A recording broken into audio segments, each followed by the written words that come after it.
بسم الله الرحمن الرحيم وبه نستعين وهو خير معين.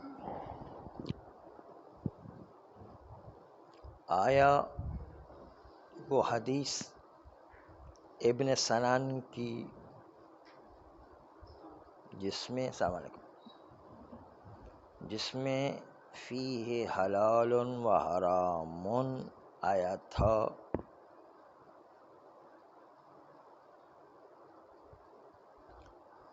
اس سے مقصود ظاہراً یہ ہے کہ یہ کوئی شیء واحد نہیں ہے،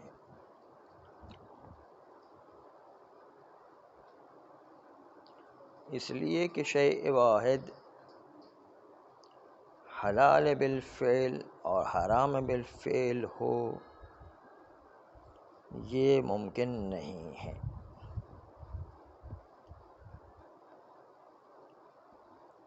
بلکہ مقصود الشیء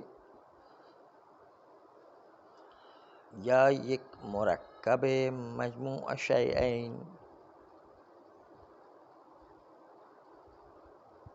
مثل اس کے کہ اگر دو اناء یہاں موجود ہو، آپ کو علم اجمالی ہے کہ احدہما الخمر، اگر ہم چاہتے ہیں کہ شیء کو یہاں پر تطبیق کریں تو کہیں کہ مجموع العناءین،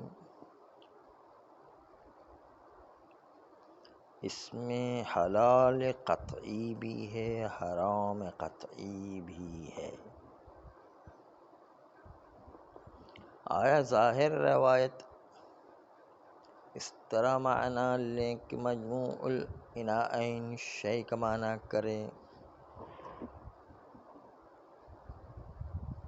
یا یہ روایت اس طرح لیں کہ فقط شبہ بدویہ کو اس روایت سے استفادہ کریں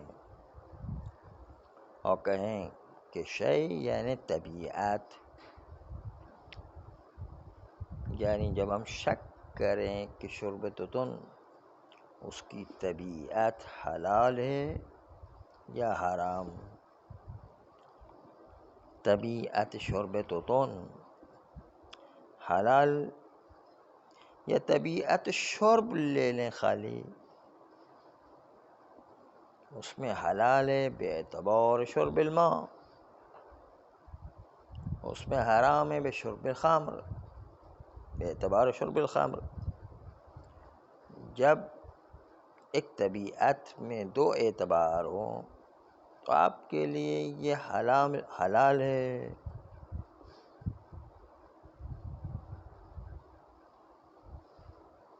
بس شرب توتن حلال ہے۔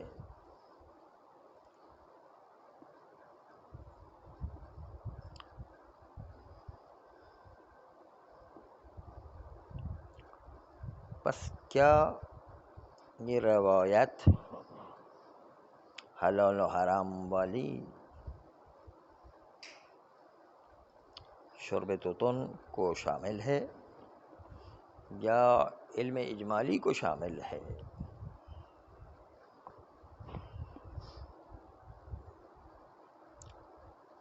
حلال و حرام طبیعت میں نسبت ببعض از انواع کیا ارتباط رکھتا ہے کہ ہمارے علم اجمالی کو شامل ہو جائے؟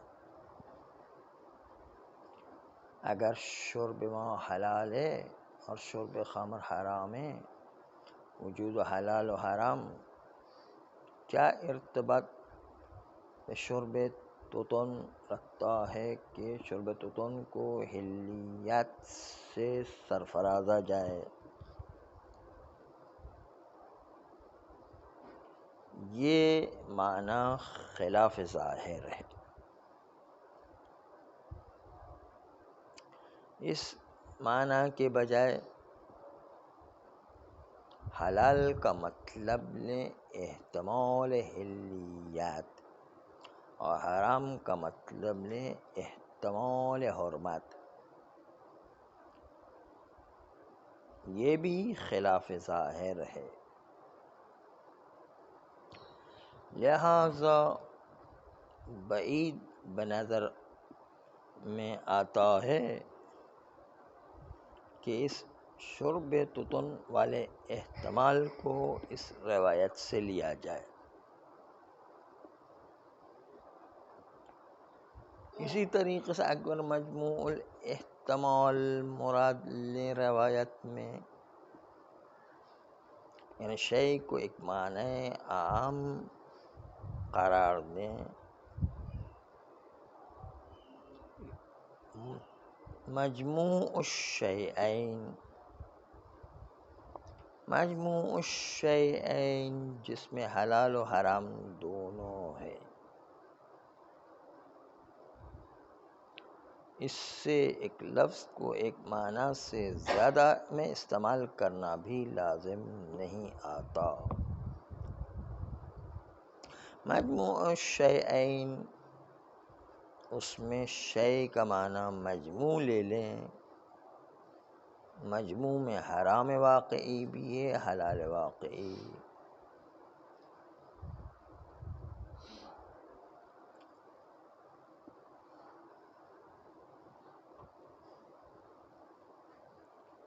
یہ معنی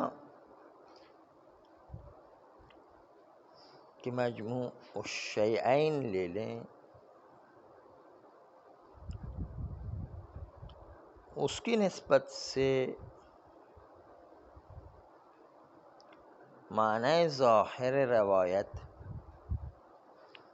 و تناسب روایت اقتضا کرتا ہے کہ یہ فولک حلالون در رابطہ بوجود حلال و حرام ہو، وَإِلَّا حلیت شرب تتن کیا ارتباط اہلیت شرب ماء و شرب خمر رکھتا ہے.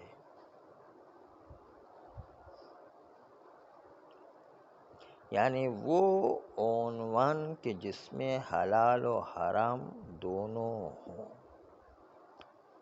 عرف اس طرح سمجھتا ہے.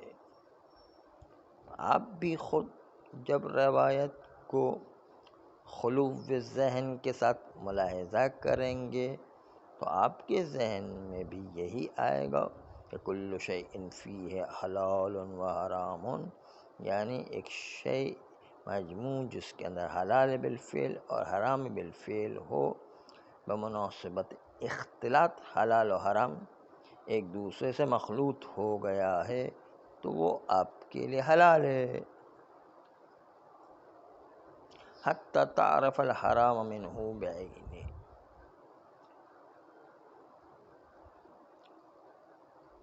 پس مجموع الشیئین اس کا احتمال بہتر نظر آتا شرب تتن شبہ بدویہ کی نسبت سے.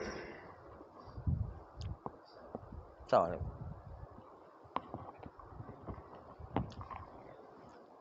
آئیے اب اصل گفتگو میں وارد ہوتے ہیں کہ آیا روایت عبداللہ ابن سنان کہ جو از نظر سند قابل مناقشہ نہیں ہے، ایسا ظہور نہیں رکھتا کہ شبہ بدویہ کو شامل نہ کرے.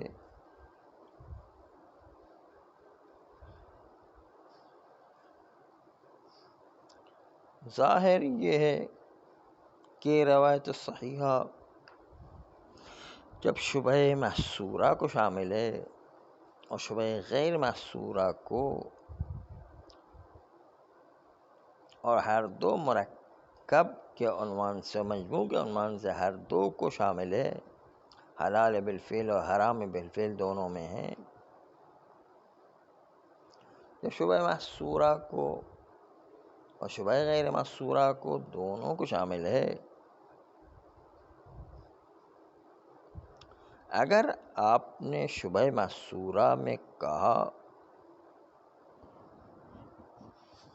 کہ ظہور روایت اس میں ہے کہ تردید رکھتے ہیں اس معنی میں کہ آیا یہ روایت جب شبہ محصورہ اور غیر محصورہ دونوں کو شامل ہے تو اس نسبت سے تو کوئی تردید موجود نہیں ہے،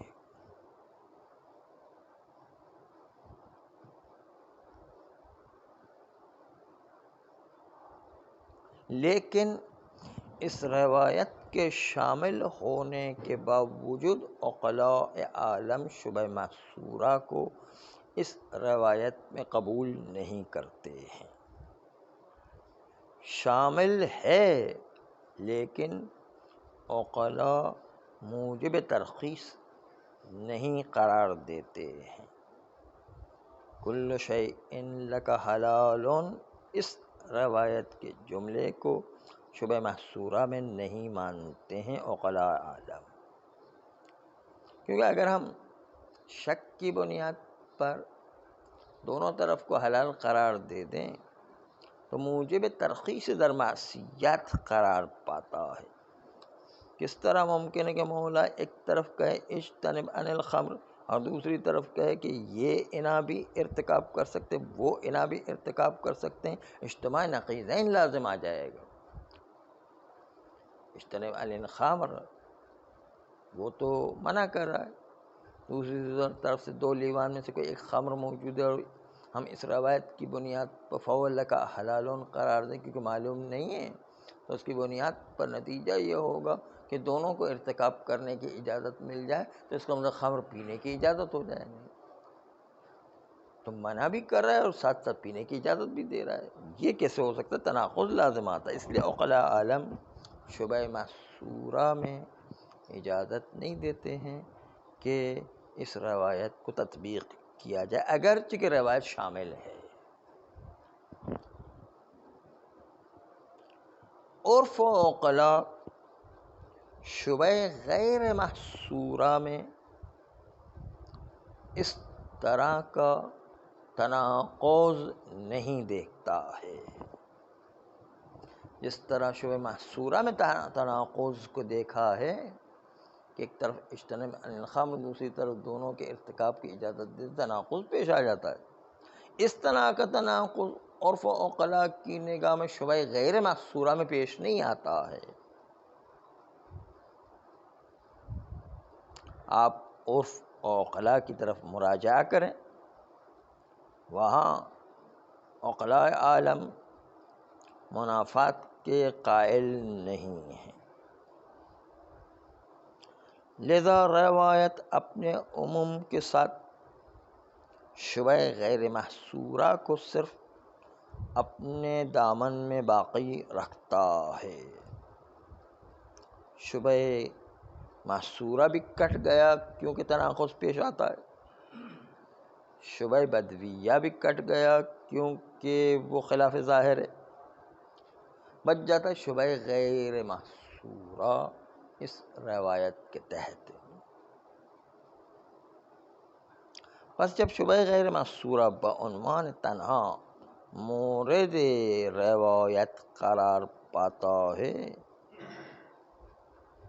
نتیجتاً اگر شبہ غیر محصورہ کو بھی اس روایت میں باقی نہ رکھا جائے تو روایت بلا مورد ہو جائے گی۔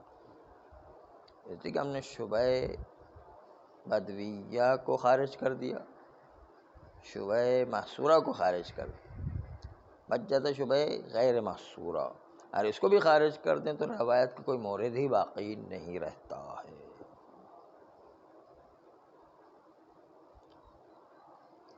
اس لیے بھی ہم مجبور ہیں کہ یہ روایت بلا مورد باقی نہ رہے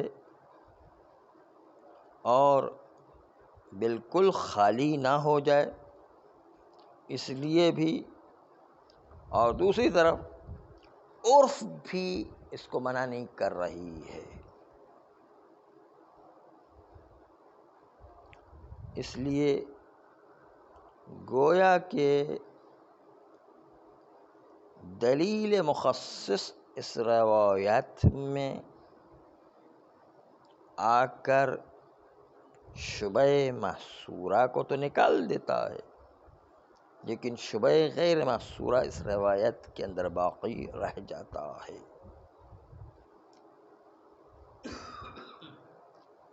اس لیے صحیح عبداللہ ابن سنان کو ہم شبہ غیر محصورہ میں تطبیق کریں گے اور اس سے استفادہ کریں گے جب تک کہ شبہ غیر محصورہ میں حرام مشخص ہو کر کے نہیں آتا۔ کیا معنی ہے کہ ہم شبہ غیر محصورہ میں ارتکاب انجام دیں اور حلال ہو جائے؟ یہ تھا روایت کے ذیل میں شبہ بدویہ کو خارج کر دیا خلاف ظاہر ہونے کی وجہ سے، شبہ محصورہ کو خارج کر دیا، تناقض پیش آتا ہے، اس لیے بچ گئے روایت کے ذیل میں شبہ غیر محصورہ، اور اس پر اس روایت کو تطبیق نہ کریں تو روایت بلا مورد بھی رہ جاتی۔ ایک طرف عرف منع نہیں کرتا، دوسری طرف سے جو ہے روایت بلا مورد باقی نہیں رہتی، بلکہ روایت ٹھیک اس پر تطبیق کرتی ہے۔ لیکن مرحوم شیخ علیہ الرحمہ یہاں پر ایک بیان کتاب رسائل میں رکھتے ہیں۔ آغا شیخ در مقام جمع بین روایت عبداللہ ابن سنان کے اس سے حلیات کا استفادہ کیا، عدم وجوب اجتناب کا استفادہ کیا، اس روایت سے اور ان روایات کے درمیان کے جس کا ظہور وجوب اجتناب میں ہے،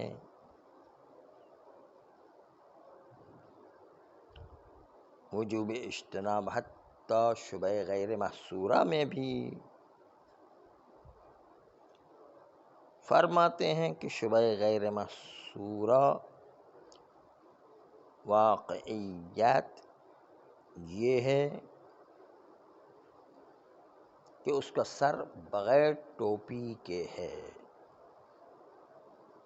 اصل معلوم نہیں ہوتا کہ یہ شبہ غیر محصورہ دو دستے از روایات میں سے کس میں شامل ہو، شبہ غیر محصورہ کے حلیت میں شامل ہو یا شبہ غیر محصورہ کے وجوب اجتناب میں شامل ہو۔ دونوں قسم کی روایت ہمارے پاس موجود ہے، لیکن یہ شبہ غیر محصورہ کس کے نیچے آئے، حلیات والے میں یا وجوب اجتناب میں، یہ ذرا پتہ نہیں چل رہا ہے، اس لیے کہ وہ اخبار جو دلالت کرتی حلیات کی، اس کا قدر متیقن شبہ بدویہ ہے، مثل شرب تتن، اور وہ روایت جو دلالت وجوب اجتناب کرتی ہیں اس کا قدر متیقن شبہات محصورہ ہے۔ لیکن شبہ غیر محصورہ کی نسبت ہر دو روایت ظہور رکھتی ہے، حلیت والی روایت بھی اور وجوب اجتناب والی روایت بھی، یعنی اخبار حلیت شبہات غیر محصورہ کو ظہور کے اعتبار سے لیتی ہے، اسی طرح اخبار وجوب اجتناب شبہات غیر محصورہ کو ظہور کے لحاظ سے لیتی ہے۔ اور ہر دو ظہور کی دلالت میں برابر ہیں۔ از نظر دلالت دونوں روایتوں کی نسبت کوئی تقدم و تأخر دلالی موجود نہیں ہے۔ لذا مرحوم شیخ رسائل میں فرماتے ہیں کہ ہم شبہ غیر محصورہ کے ساتھ کیا کام انجام دیں، آیا حلیت والی روایت میں شامل کریں یا وجوب اجتناب والی روایت میں شامل کریں۔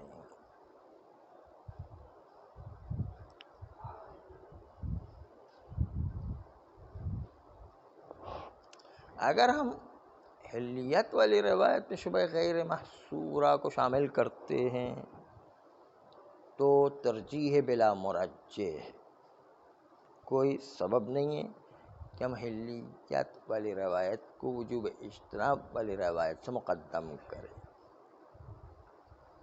اور اگر ہم وجوب اجتناب والی روایت میں شامل کریں تو وہ بھی ترجیح بلا مرجح ہے۔ دو دستہ از روایت ہر ایک کے لیے قدر متیقن موجود ہے اور ہر دو ظہور رکھتے شبہ غیر محصورہ میں۔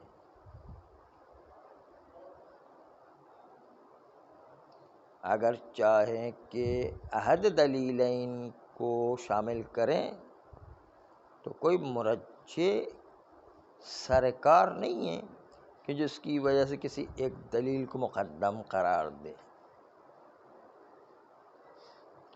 نتیجتاً وجوب اجتناب و حلیت والی روایت کسی طریقے سے بھی کوئی ایک دوسرے پر غالب نہیں آ رہی ہے۔ اس وقت ہم کیا کریں، خود ہماری سمجھ میں نہیں آ رہا کہ حلیت والی روایت میں شبہ غیر محصورہ کو شامل کریں یا وجوب اجتناب والی روایت کے تحت اس کو شامل کریں۔ یہ ایک معمہ بن کر کے رہ گیا ہے۔ حلیت والی روایت میں قدر متیقن شبہ بدویہ ہے، جبکہ وجوب اجتناب میں قدر متیقن شبہ محصورہ ہے۔ دونوں کے درمیان لٹکی ہوئی یہ بات ہے کہ شبہ غیر محصورہ کو حلیت میں شامل کریں یا وجوب اجتناب میں شامل کریں۔ آغا شیخ انصاری رحمۃ اللہ علیہ کہتے ہیں یہ ہماری سمجھ میں نہیں آ رہا کہ اس کو کیا کریں، کہ کس میں شامل کریں، حلیت میں یا وجوب اجتناب میں، یہ ایک معمہ ہے۔ صلی اللہ علیہ وآلہ